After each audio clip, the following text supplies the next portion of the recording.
ज्योति steno typing college में आप सभी का स्वागत है बच्चों। कैसे हैं आप सभी? उम्मीद करता हूँ अच्छे होंगे। ये 80 WPM डिक्टेशन क्लास है और ये एसएससी या किसी विभाग में मोस्ट जैसे मतलब भी इम्पोर्टेंट आप इसको कह सकते हो डिक्टेशन है। इसको जैसे आप अच्छे से लिखिए, फिर पढ़िए, फिर इसको टाइप कीजिए। तो मैं पढ़ने जा रहा हूँ कैलाश चंद्रा डिक्टेशन नंबर 157। आप जैसे इसको सीन में बाद में कर भी, अगर आपको जैसे आउटलाइन वगैरह देखनी है तो वो PDF भी उसमें अवेलेबल है, तो वो देख सकते हैं बाद में। लेकिन पहले इसको लिखना है, पढ़ना है, टाइप करना है एक्यूरेट, फिर उसके बाद चेक करना है। Dictation start after 5 second.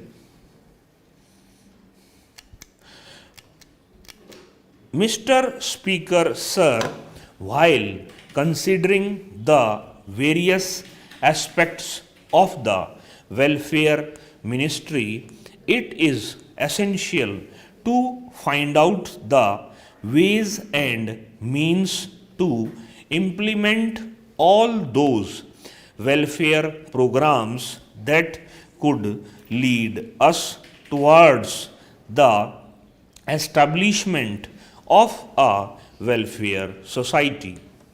For the past many years, representatives of people, especially those belonging to the scheduled castes and scheduled tribes, have been repeatedly demanding the setting up of a separate ministry under a minister to look after welfare matters. The previous government had set up the welfare ministry in September 2005 and thus fulfilled a long-standing demand. Earlier, this department was attached either to the Home Ministry or to the Education Ministry in the name of Department of Social Welfare. Hence, it was not possible to pay due attention to it. Therefore, the then Prime Minister Sri Rajiv Gandhi pondered over this matter seriously and took a historic decision on it, and thus the Ministry of Welfare was created, and this ministry started working independently. Several departments attached to the Home Ministry, including the Department of Haryana Welfare and other departments looking after the welfare of minorities, disabled people and other weaker sections of the society, were detached from the Home Ministry and put under the Ministry of Welfare. Apart from this, steps were also taken for the fulfillment of several commitments made by the government was supposed to do under the directive principles incorporated in our constitution and which were left unattended to even after 58 years of independence. Although our constitution calls upon the government to take steps so as to make the weaker sections and the disabled self-reliant so that they do not become a burden on the society, it is regrettable that we have not been able to formulate any national policy in this regard. A national policy for children was announced, but appropriate steps were not taken in the right direction for the implementation of that policy. The work was taken up, but much remains to be done in this direction because our country has not been able to progress as much as it should have. For this purpose, it is necessary to have adequate resources.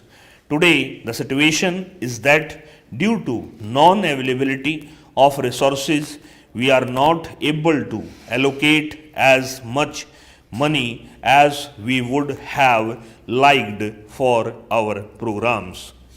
The previous government had constituted a committee, and the committee was entrusted with the job of suggesting a national policy for the handicapped, keeping in mind the factors such as the facilities that could be provided to them, ways and means to provide them with equipment and assistance, and also ways and means to provide them with education and training in the cities, so that instead of being a burden on the society and depending on their parents, they can make themselves useful and make a place in the society.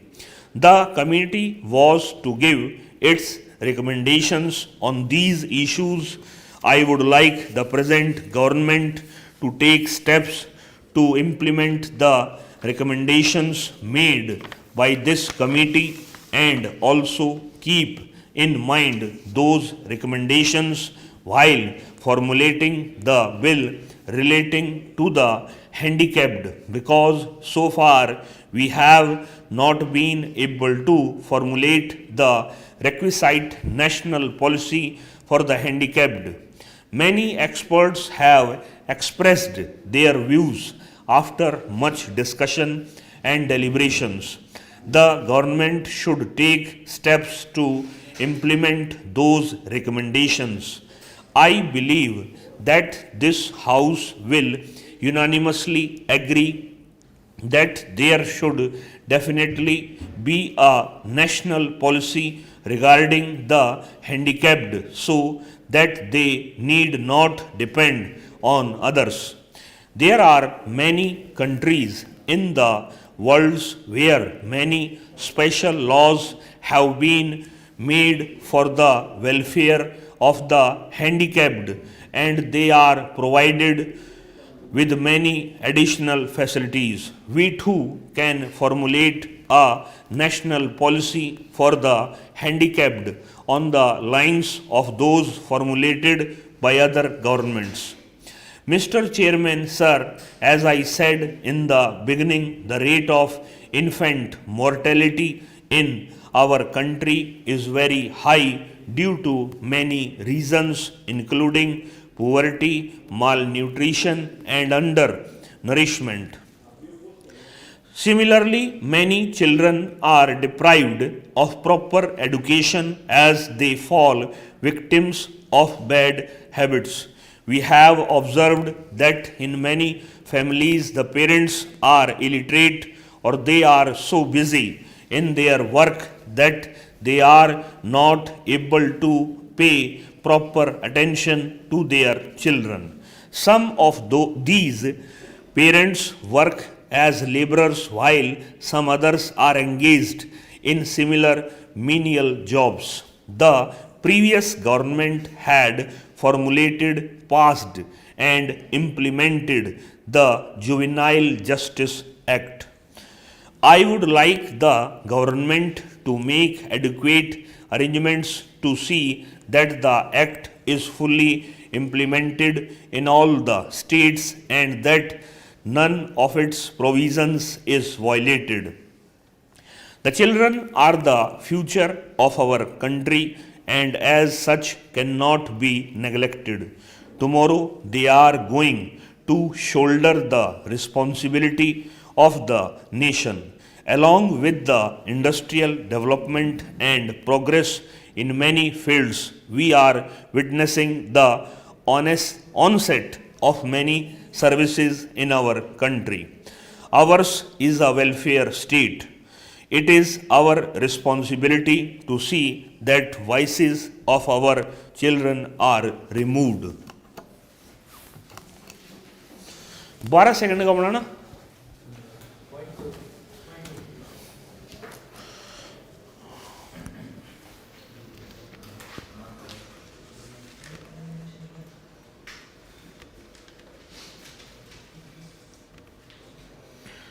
आठ सौ 28 ये word थे और divide by 9.2। ये 90 की speed से बोली हुई डिक्टेशन थी, लिखी गई पूरी। थोड़ा छूट गया। कितना परसेंट लिखा गया? 50 के ऊपर है, 50% के ऊपर। 50% बस। आपसे 70-75। हाँ गुड़िया 60%। हाँ भैया हैं, एक दो वर्ड 50-60।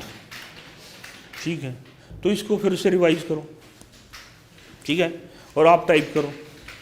इस क्लास के टाइम से नमस्कार।